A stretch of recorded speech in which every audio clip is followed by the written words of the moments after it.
پھر وہ خاموشی سے تیار ہونے لگی، تیار ہو کر اسے ناشتہ کیا اور پھر آخر میں اپنے کندھے کے نیچے کر کے کریمپس چڑھائے اور گلیشرز کا گلزار لگائی۔ ارسا قریب ہی بیٹھی کاغذوں کا پلندہ اپنے بیگ میں ٹھوسنے کی ناکام کوشش کر رہی تھی۔ میرے بیگ میں رسی ہے، اس لیے یہ پورا نہیں آ رہے، آپ یہ اپنے بیگ والے بیگ میں ڈال لیں۔ اس نے ارسا کے ہاتھ سے کاغذ لے لیے، سامان سمیٹ کر کھڑی ہوئی تو گود سے 2 بیٹریاں گریں۔ وہ انہیں مٹھی میں دبوچے باہر نکل آئی۔ آسمان ابھی تک سیاہ تھا، رات تمام نہیں ہوئی تھی۔ پچھلے پوری شام سونے کے باعث وہ خاصی تازہ دم تھی۔ آسمان بھی صاف اور تارے دور دور تک جگمگا رہے تھے۔ آج بھی یقیناً پورا دن صاف ہونا تھا۔ خیمے کے باہر برف پر افق اور فرید تیار کھڑے تھے۔ افق جھک کر جوتوں کے تسمے باندھ رہا تھا اور اس کے عقب میں آئی اور اس کی پشت پر باندھے رکسک کے ایک خانے میں دونوں بیٹریاں ڈال کر زپ بند کر دی۔ صرف بیٹری رکھنے کو اس میں دوبارہ اپنا بیگ کھولنے کی ہمت نہیں تھی۔ صاحب ایک بات کہوں؟ سر پر ٹوپی درست کرتے ہوئے فرید نے افق کو مخاطب کیا۔ ہاں کہو۔ صاحب میری مانو تو آگے نہ جاؤ، یہ شمالی مغربی آج تک کوئی سر نہیں کر سکا۔ افق ارسلان کر لے گا، تم فکر مت کرو۔ اس نے لاپرواہی سے شانے جھکائے۔ پری نے چونک کر اسے دیکھا۔ وہ حد سے زیادہ خود اعتماد اور ہٹ درم تھا۔ صاف موسم خراب ہو جائے گا، آسمان تو صاف ہے۔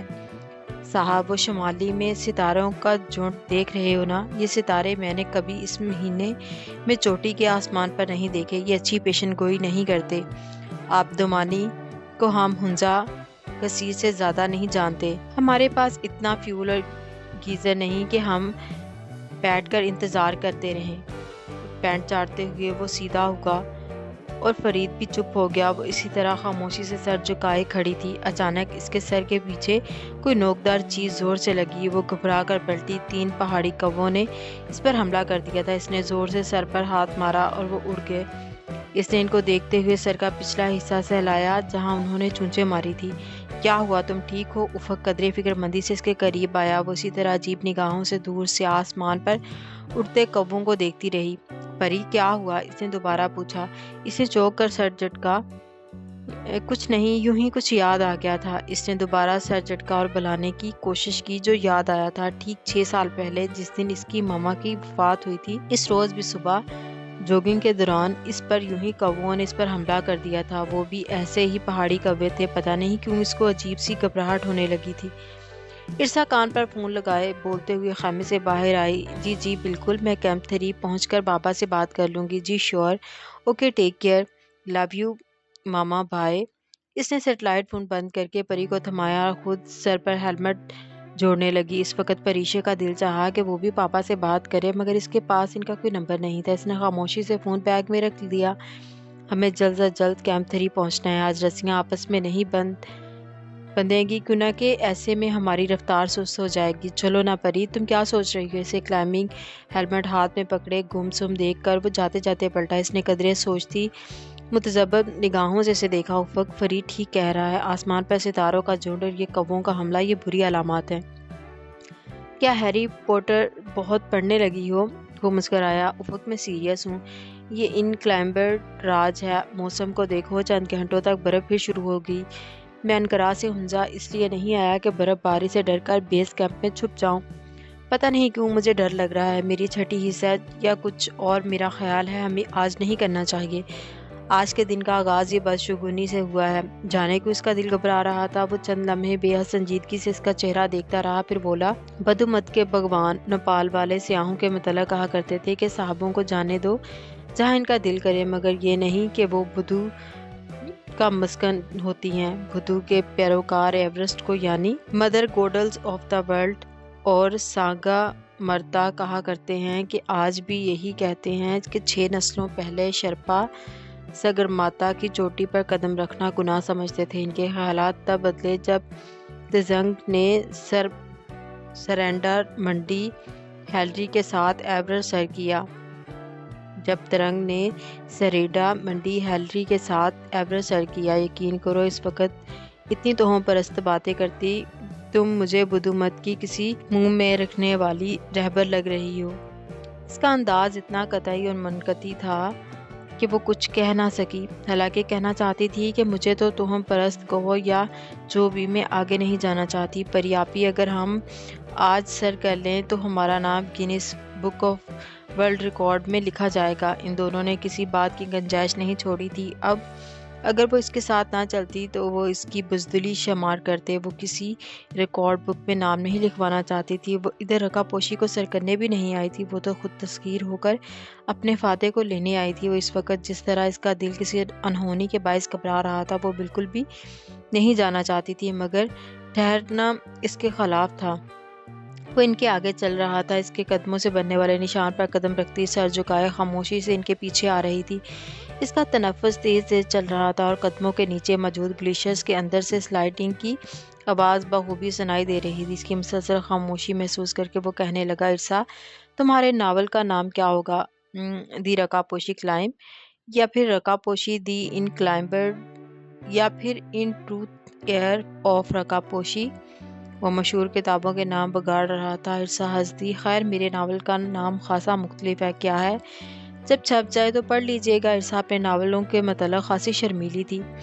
وہ ہنوز شکل خاموشی سے جھک کر برف پر آئس ایکس مارتے ہوئے چل رہی تھی۔ وہ جانتا تھا کہ اس نے پری کی بات نہیں مانی، سو اس کا موڈ ٹھیک کرنے کو پوچھنے لگا، کھانسی ٹھیک ہے تمہاری؟ تم کل شام نیند میں کھانس رہی تھی۔ ہاں اب ٹھیک ہے، وہ مختصر کہہ کر چپ ہو گئی۔ موسم صاف ہو تو رکا پوشی کی چوٹی سے میلوں دور تک پھیلے پہاڑ سلسلہ نظر آتے ہیں۔ وہ اپنے تئیں اسے سمٹ کرنے کی ترغیب دے رہا تھا۔ اچھا، میں تو یہاں اس کی چوٹی پر کھڑے ہو کر کنڈوریا اور بلتوریا کی چوٹیاں دیکھنے ہی آیا ہوں۔ وہ اسے کیا بتاتی کہ جس پہاڑ کے حسن کی وہ دیوانی تھی، آج پہلی بار اسے خوف محسوس ہو رہا تھا۔ خدا کرے بروز ہوتا رہے اور اسے علم نہ ہو کہ کوئی دبے قدموں اس کی اقلیم میں داخل ہو رہا ہے۔ وہ نیچے برف کو بغور دیکھتی احتیاط سے قدم رکھ رہی تھی۔ برف کے ایک قطرے پر وہ پاؤں رکھنے ہی والی تھی کہ ایک دم اس نے قدم چند فٹ آگے رکھتے ہوئے اس ٹکڑے کو پہلا نگاہ پھر موڑ کر بغور اس کو جگہ کو دیکھا۔ یوں ہی اسے شک ہوا کہ اس کے اندر پہاڑوں کی کوئی دراز چھپی ہے۔ کیا ہوا؟ وہ اسے چند قدم آگے تھا، اسے رکتے دیکھ کر خود بھی رک گیا۔ کچھ نہیں، تم ایک بات تو بتاؤ۔ وہ سر جھٹک کر دوبارہ چلنے لگی۔ ہوا قدرے تیز ہو گئی تھی اور ہلکی ہلکی برف گرنے لگی تھی۔ اس نے ہیڈ لیمپ آن کر لیا۔ رکا پوشی کی چوٹی سے کون کون سے پہاڑ نظر آتے ہیں؟ بہت سے، افق نے شانے اچکائے۔ مثلاً کیٹو، شاہگوری بلتی زبان میں پہاڑوں کے بادشاہ کو کہتے ہیں، اور مشکور بروم اور گیشیر بروم کی چوٹیاں، اور براڈ پیک اور کنگڈوریا کے دوسرے پہاڑ، اور رکا پوشی سلسلے کے دوسرے پہاڑ ہرموش اور دامنی اور نانگا پربت۔ اور فکر نہیں کرو، تمہارا گھر نہیں نظر آتا۔ اس کی مسلسل اور کی تکرار پر وہ چڑھ کر بولا، وہ بدمزہ سی ہوگی، ہر وقت سڑے رہا کرو تم۔ وہ مسکراتے ہوئے پلٹا، پھر دستانے والا ہاتھ اس کی جانب بڑھایا، جس پر پری نے آگے بڑھ کر تھام لیا۔ افق نے اس کا ہاتھ قدرے کھینچ کر اپنے قریب کیا، یہ اس لیے کہ اگر گریں تو اکٹھے گریں گے۔ وہ اتنی سنجیدگی سے بولا کہ پری کی ہنسی چھوٹ گئی۔ ہنستے ہنستے اس نے سر کو ہلکی جنچ دی۔ قریباً 30 میٹر کے فاصلے پر ارسا آ رہی تھی۔ اس کا ہیڈ لیمپ آف تھا، اس کے عقب میں فرید تھا۔ اس نے گردن واپس موڑ لی اور وہ اور افق ہاتھ تھامے چاندی میں نہائے رکا پوشی پر قدم بڑھانے لگے۔ اسی صنع میں اس کے عقب میں دھماکہ ہوا۔ وہ دونوں گھبرا کر پلٹے۔ پیچھے میلوں دور تک چاندنی سے چمکتی برف پھیلی تھی اور چند میٹر دور ایک لمبا سا گڑھا تھا۔ پہلے تو اسے سمجھ میں نہیں آیا کہ ایک لمحے میں ہوا کیا ہے، اور جب سمجھ میں آیا تو او میرے خدایا!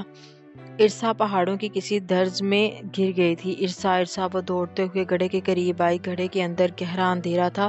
ارسا، تم ٹھیک ہو؟ گڑھے کے قریب دراز ہو کر اس نے اندر جھانکا۔ وہاں عجیب سناٹا اور تاریکی تھی۔ اس کا اپنا دل بند ہوتا محسوس ہوا۔ افق بھاگتا ہوا اس تک آیا۔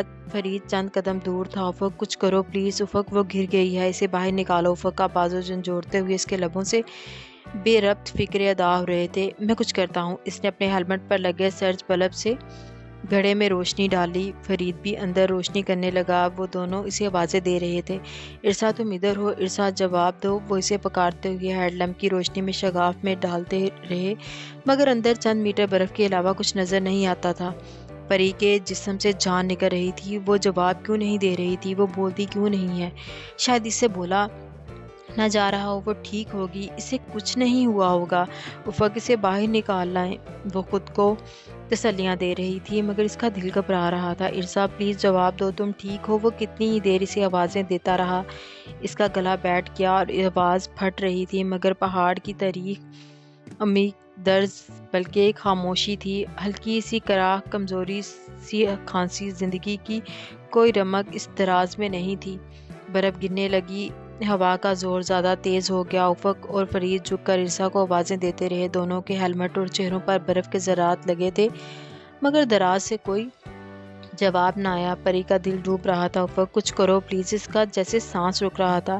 ارسا کتنی دیر سے اس عمیق دراز میں منو برف تلے دبی ہوگی، اس کا سانس بھی ایسے ہی بند ہو رہا ہوگا، اس تصور سے اس کی روح کانپ گئی تھی۔ افق اور فرید تھک ہار کر خاموشی سے گڑھے کے کنارے بیٹھ گئے، ان کی خاموش صورتیں پری کو ہلا رہی تھی۔ تم دونوں ایسے کیوں بیٹھے ہو؟ اسے نکالتے کیوں نہیں ہو؟ افق جواب دو، میں تم سے کچھ پوچھ رہی ہوں۔ اس نے اس کا کندھا زور سے ہلایا۔ افق نے سر اٹھایا، وہ گلیشیئرز کا گلزار اتار چکا تھا، اس کے سر، ناک، آنکھوں اور چھوٹی چھوٹی شیپ پر برف کے ذرات پھنسے تھے۔ اس نے دھیرے سے نفی میں گردن ہلائی، میرا نہیں خیال اب کوئی امید ہے، وہ اب تک مر چکی ہوگی۔ کرنٹ کھا کر پری اس کے کندھے سے ہاتھ اٹھایا، نہیں تم غلط کہہ رہے ہو، وہ کیسے نہیں؟ وہ بے یقینی سے نفی میں سر ہلا رہی تھی۔ تم دیکھو تو صحیح، افق اندر ہوگی، اس کا سانس گھٹ رہا تھا، وہ مدد کے لیے پکار رہی ہوگی، ہواؤں کے شور سے اس کی آواز یہاں تک نہیں پہنچ رہی ہوگی۔ تم دیکھو تو صحیح، کسی مدھومن امید کے تحت اس نے کہا۔ وہ نہیں ہے پری، کسی تھکے ہارے شکست خور سپاہی کی مانند اس نے مایوسی سے سر ہلایا۔ وہ ہوتی تو جواب دیتی، او خدایا، وہ سر دونوں ہاتھوں میں لیے خود بھی بے یقین سا تھا۔ پری نے استجاب اور خوف سے نفی میں گردن کو جش دی، نہیں افق، تم اس کی آواز کب پا رہی تھی؟ افق کیا کہہ رہا تھا اسے سمجھ نہیں آ رہا تھا، اس کا ذہن موف ہو چکا تھا۔ بھلا ارسا کیسے مر سکتی تھی؟ ابھی تو وہ ہمارے ساتھ چل رہی تھی، بالکل ابھی میں نے اسے برف پر کھڑے دیکھا تھا، وہ بالکل ٹھیک تھی۔ بالکل ابھی میں نے اسے برف پر کھڑے دیکھا تھا، وہ بالکل ٹھیک تھی۔ تم اسے کیوں؟ وہ نہیں، اس کا سر گھوم رہا تھا، چاندنی میں نہائی خراموش اور دامنی کی چوٹیاں اسے گھومتی ہوئی دکھائی دے رہی تھی، اسے آوازیں آنا بند ہو گئی تھی، سب کچھ خواب سا لگ رہا تھا۔ پھر اس نے افق کو اٹھتے دیکھا، فرید اسے منع کر رہا تھا مگر پھر بھی وہ اپنے بار کے گرد رسی باندھ کر اس گہرے شگاف میں اتر رہا تھا۔ رسی کا ایک سرا فرید کے ہاتھ میں تھا، وہ آہستہ آہستہ رسی چھوڑ رہا تھا، شاید رسی کہیں سے اینکر بھی کر رکھی تھی، اب وہ نیچے اتر چکا تھا۔ 5 میٹر کھودا ہے، وہ نہیں ہے، گھڑیب سی آواز آئی، وہ آواز سے اجنبی لگی تھی۔ اس کا ذہن مکمل طور پر مفلوج ہو چکا تھا۔ بھلا ارسا کیسے مر سکتی تھی؟ ابھی 1 منٹ پہلے تو اس نے ارسا کو اپنے عقب میں آتے دیکھا تھا، بس ایک لمحے میں اس کا پاؤں دراز کے اوپر برف کی تہہ پر پڑا، گلیشیئر پھٹا اور وہ نیچے گری، ہزاروں من برف اس کے اوپر گرتی چلی گئی، اس کا سانس رک گیا اور وہ دم گھٹنے سے برف میں دفن ہونے سے مر گئی۔ بس ایک لمحے کا عمل تھا۔ اس کا دل کے اندر کہیں بہت زور سے درد ہوا تھا، درد کی شدت بڑھی تو اس نے سر اٹھا کر اوپر دیکھا، آسمان برف کے ننھے ننھے گالے برسا رہا تھا۔ چوٹی اس جگہ سے نظر نہیں آتی تھی مگر یقیناً وہ بادلوں کے ہالے میں چمک رہی تھی۔ رات کے اس پھر برو جاگ اٹھا تھا اور اسے علم ہو چکا تھا کہ کوئی دبے قدموں اس کی راجدھانی میں داخل ہو رہا تھا۔ افق واپس آ چکا تھا، اس کے قریب کھڑے ہوتے ہوئے وہ سردی میں ٹھٹر رہا تھا، تیز تیز سانسوں کے درمیان کچھ بھی کہہ رہا تھا۔ تم افق، وہ جھٹکے سے کھڑی ہوئی اس کی جیکٹ کا کالر زور سے پکڑ کر کھینچا، میں نے کہا تھا تم سے کہ واپس چلتے ہیں مگر تم نہیں مانے، نہیں اوپر جانا تھا ہر قیمت پر، اور وہ مر گئی افق، ارسا مر گئی۔ کر لی تم نے سمٹ بنا لیا تم نے ورلڈ ریکارڈ؟ ہاں بولو، بالکل ابھی تو اس نے اپنی ماں سے بات کی تھی، پاپا سے اس نے کیمپ 3 میں جا کر بات کرنی تھی، اس کا باپ اس کی کال کا انتظار کر رہا ہوگا، اس کا گریبان پکڑ کر جھنجھوڑتے ہوئے، غصے سے اس پر چلاتے ہوئے، اسے پتہ نہیں چلا کہ وہ کب اس کے کندھے سے لگ کر پھوٹ پھوٹ کر رو دی، اور وہ خاموشی سے سر جھکائے کھڑا رہا، اتنا بھی نہیں کہا کہ ارسا خود اوپر جانا چاہتی تھی، وہ میری چھوٹی بہن تھی افق، اتنی ٹیلنٹڈ، اتنی ذہین، وہ اس ظالم پہاڑ نے اسے مجھ سے چھین لیا۔ وہ اس کے کندھے پر سر رکھے بچوں کی طرح پلک پلک کر رو رہی تھی۔ افق نے اس کے شانوں کے گرد بازو رکھ کر ہولے سے اس کا سر تھپایا، ریلیکس پری، ریلیکس۔